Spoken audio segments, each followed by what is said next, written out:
حیدرآباد میں پہلی مرتبہ تشریف لانے کی، اور ایک دوسرے حوالے سے 1268 ہجری ہے جب آپ تشریف لائے حیدرآباد، اور اس کے بعد یہاں ناندیڑ تشریف لائے۔ حضرت شیخ حسین صاحب مذوب المعروف برہنِ شاہ صاحب رحمۃ اللہ علیہ، جن کو سرا کی درگاہ کے نام سے یاد کرتے ہیں، حالت جذب میں جذبے کی کیفیت میں وہ بزرگ کپڑے وغیرہ نہیں پہنتے تھے، اس لیے لوگ ان کو برہنِ شاہ کہتے تھے۔ اور حبیب حضرت رحمۃ اللہ علیہ کئی دنوں کا سفر کرتے ہوئے یہاں پر آئے، اور جب آپ کی آمد ہو رہی تھی، ابھی آپ پہنچے نہیں تھے، تو حضرت نے لوگوں سے کہا کہ کسی سے کہا مجھے کپڑے پہنا دو، کسی سے کہا مجھے چادر اڑا دو، اور پوچھنے والوں نے پوچھے کہ حضرت برہنِ شاہ صاحب رحمۃ اللہ علیہ سے کہ آپ کی تو یہ کیفیت نہیں تھی پہلے، تو کبھی فرمایا کہ عربوں کا سید آ رہا ہے، اور کبھی فرمایا کہ شریعت آ رہی ہے، شریعت ناندیڑ میں آ رہی ہے، اس لیے لباس پہننا بہت ضروری ہے۔ تشریف لائے سرکار، اس وقت میرے پردادا محمد تراب الدین صاحب حیات تھے، دادا جو تھے عبدالرحمن صاحب چھوٹے تھے، دادا کے بھائی بھی چھوٹے تھے۔ حضرت برہنِ شاہ صاحب رحمۃ اللہ علیہ مناجات پڑھا کرتے تھے اردو میں،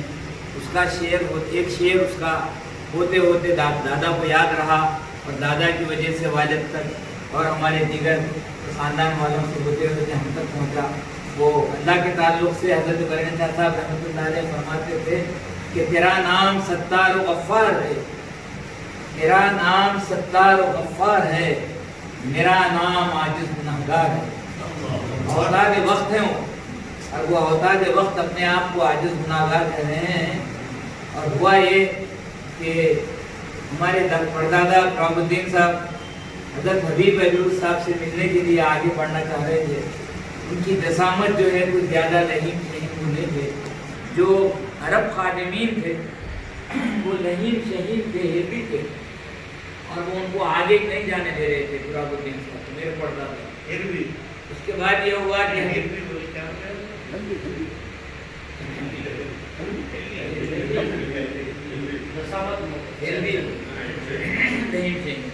اس کے بعد یہ ہوا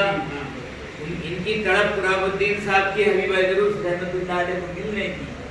قدم بوسی حاصل کرنے کی تڑپ تھی۔ نتیجہ یہ ہوا کہ حبیب حضرت نے فرمایا عربی میں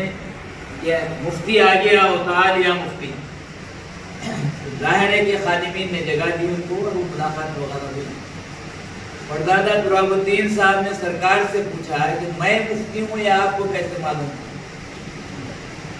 جواب دیا حبیب رحمۃ اللہ علیہ نے کہ یہ ہذا کرامت العیدروس، یہ جو ہے یہ میری کرامت ہے۔ اس سے پہلے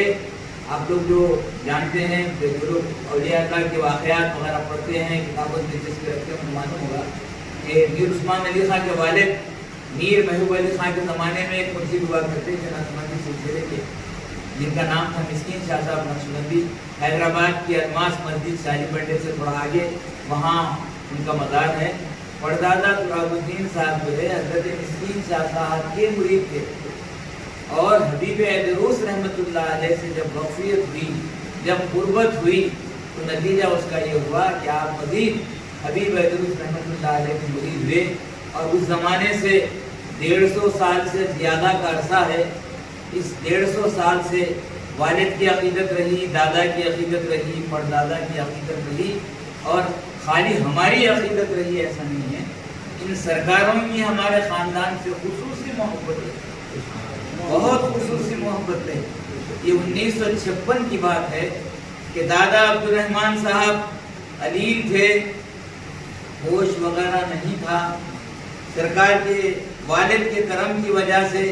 اسی مدرسے میں پڑھاتے رہے اور یہاں کے گھر میں رہتے تھے۔ ہوا یہ کہ آپ کو جب اطلاع پہنچی حبیب مصطفیٰ صاحب قبلہ کے والد گرامی حبیب جعفر صاحب رحمۃ اللہ علیہ کو کہ عبدالرحمن صاحب زیادہ بیمار ہیں،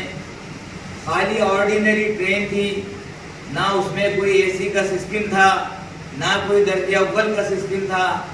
سرکار حبیب جعفر الحیدروس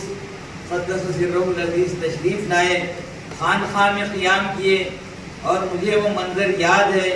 میں غالباً دوسری کا طالب علم تھا کہ 1956 کی بات ہے، دادا کے انتقال کے بعد مجھے ناندیڑ میں تیسری میں شریک کیا گیا تھا، تو ان کے انتقال کے وقت میں کم و بیش دوسری کا طالب علم تھا۔ دوسری کا طالب علم 7 سال کا، ہم تو زیادہ سے زیادہ 8 سال کا ہوتا ہے۔ تو مجھے وہ منظر یاد ہے کہ دادا جو ہے نا آپ کے لیٹے میں ہیں، بے ہوش ہیں، پریشانی کا عالم ہے، اور سرکار حبیب جعفر صاحب اللہ سرانے بیٹھے ہیں، خود کلمہ پڑھ رہے ہیں، اور وہ جو طریقہ ہے انتقال کے وقت شربت پلانے کا، تو حبیب جعفر رحمۃ اللہ علیہ نے میرے دادا کو اپنے ہاتھ سے شربت پلایا، اور ان کی عقیدت دادا کی کیسی تھی، یہ ہمارے خاص طور پہ خاندان کے نوجوان بچے جو ہیں ہمارے خاندان کے، جو اس مدرسے کے لیے انہوں نے ترانہ لکھا تھا، جو یہاں پڑھا جاتا تھا، مالک ہے اور خالق رب خدا ہمارا، ہم ہیں اسی کے بندے، وہ ہے خدا ہمارا۔ اس کا مقطع یہ تھا کہ فخری نہ چھوڑ ہرگز پیر مغاں کے در کو، فخری نہ چھوڑ ہرگز پیر مغاں کے در کو، ہم کو یہیں ملے گا جام بقا ہمارا۔ تو وہ جام کی جو ان کی تڑپ تھی، جو ان کی لگن تھی، اللہ کو یہ منظور تھا، ان کی عقیدت منظور ہوئی اور قبول ہوئی، اور حبیب صاحب نے ان کو انتقال کے موقع پہ وہ شربت پلایا۔ یہ سارا منظر میری نظر میں ہے، اور ان کے ایک کلام میں، ایک منقبت میں اور ایک مصرع تھا کہ پیر ہی میری تجہیز وہ تدفین کریں، یعنی میرے پیر میری تدفین کریں۔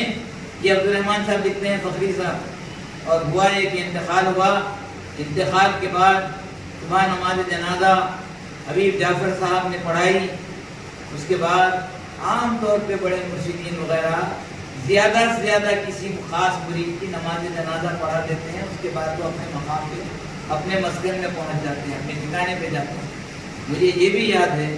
کہ حضرت حبیب جعفر صاحب نے کہا دادا کے جنازے کے لیے بڑی درگاہ جہاں ان کی تدفین ہوئی وہاں پہنچے، نہ صرف پہنچے بلکہ بیٹھے رہے تدفین ہونے تک، اور آخری فاتحہ، آخری دعا سب حضور حبیب جعفر صاحب کی بلانی پڑھائی، وہاں پر آپ دعا کیے ان کے لیے۔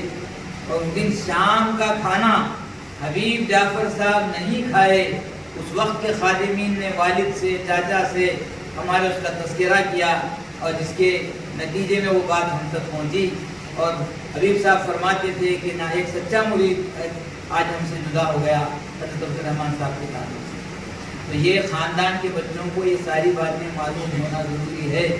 اور حضرت قبلہ جب گدی نشین جانشین ہوئے